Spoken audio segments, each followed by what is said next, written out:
What's going on, guys? Michael with TYT YuGiOh here, and today I'm going to be talking to you guys about something that I've been thinking about recently. So I went to a regional this past weekend, I guess yesterday. I'm recording this on Monday. It was the regional was on Sunday in Fredericksburg, Virginia, and I played a pretty degenerate deck. I played Qliphort Demise. I did okay with it.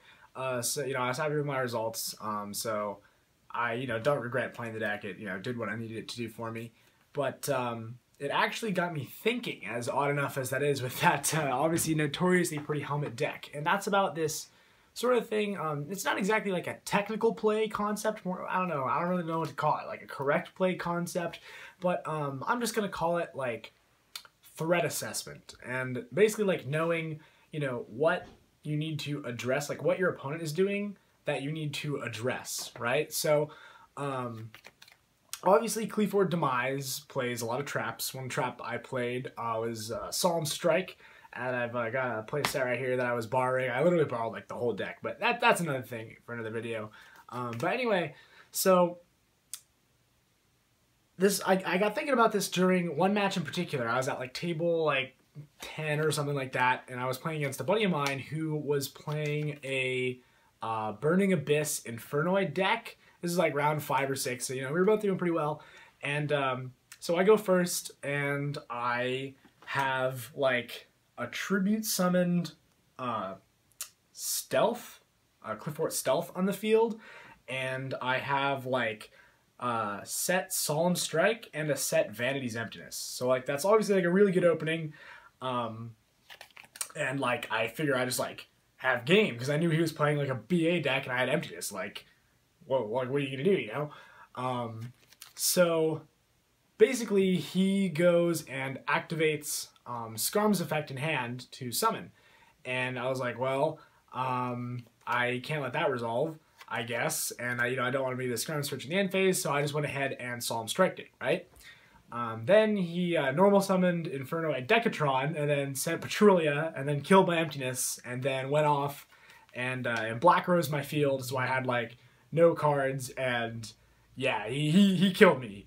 So essentially, obviously, like what I should have done was either flipped Emptiness in the first place, and then had the strike set to kill the Black Rose Dragon, which I just didn't see coming.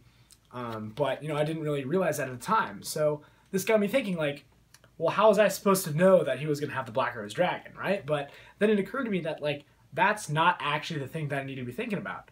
What I had to be thinking about was like, what is this Skarm gonna do, right? So this Skarm, he's gonna summon it, and he's gonna summon like Phoenix Rhino Warrior or something, then what is he like? He's gonna make Dante Beatrice, he's gonna make Break Sword, he's gonna make F-Zero Utopic Future, like he's gonna make some rank 3, right? But the thing is since I had the tribute summon Stealth on the field, like that's unaffected by, those rank 3 and level 3 monster effects, like I had no need to negate the summon of Skarm, right? Like I could have just totally let it resolve, let him do his thing, and then just like, attacked him next turn, and then like activated Emptiness when he tried to, resolve Beatrice, or just strike to the Beatrice, or whatever. Like there was nothing for him to do, right? Like there was no need for me to do that. And so that was really like a misplay that happened, and it basically cost me the game. So just, kind of things like that. Like you need to think about what exactly your opponent is doing that you need to like interact with, right? So another example, let's say you're playing Burning Abyss, right? And you have Beatrice on the field, so like you have options to send Farfa and Alec for disruption.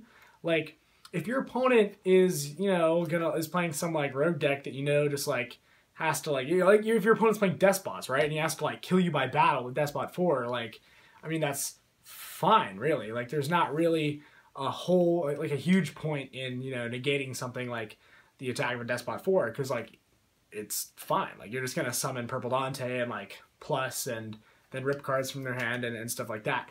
So you like don't feel like you need to just blow all your negations on like something that might not be super important, right? And obviously this kind of relies on knowing what your opponent's deck does, but you like just in general what you have to think about is like, is what my opponent is doing right now like gonna kill me? Like do I have to negate this? Like what's gonna happen if I let this resolve? I guess this really comes up mostly in trap decks, which is why I thought of it playing Qli, because I haven't played like a trap heavy deck in a really long time. But like, you don't just want to like, you know, shotgun all your trap cards as soon as your opponent starts doing things, because you know, like, you need to see what they're going to do. You know, a lot of times players, especially, you know, good players, will try to bait stuff out, right? And so obviously, like, you can't just let yourself fall for that. You know, you have to kind of think about what exactly is your opponent doing, and like, do I actually care? You know, and if the answer is no, I don't care, then yeah, like, save your solemn strike for something you do care about. Like, you know, I don't know what's good against Qli. I don't know. I lost to Mermails, so some Mermail card probably. Don't ask how I lost to Mermails. It was awful. But anyway, yeah. So just a quick little video talking about this thought that occurred to me. Hopefully it'll help you guys to be better players and play more correctly in the future, especially I guess if you're playing trap decks or decks that have some kind of disruption on your opponent's turn. So thanks for watching, guys, and this is Michael from TYT YuGiOh signing off. Catch you next time.